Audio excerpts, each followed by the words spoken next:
உன்மடியில் நான் உறங்க கண்ணீரண்டும் தான் மயங்க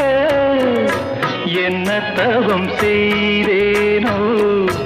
என்னவென்று சொல்வேனோ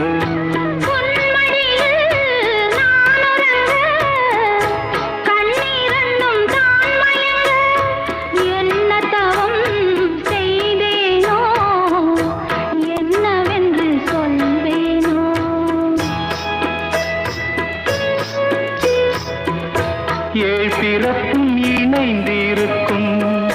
சொந்தம் இந்த சொந்தமம்மா வாழ்விருக்கும் நாள் வரைக்கும்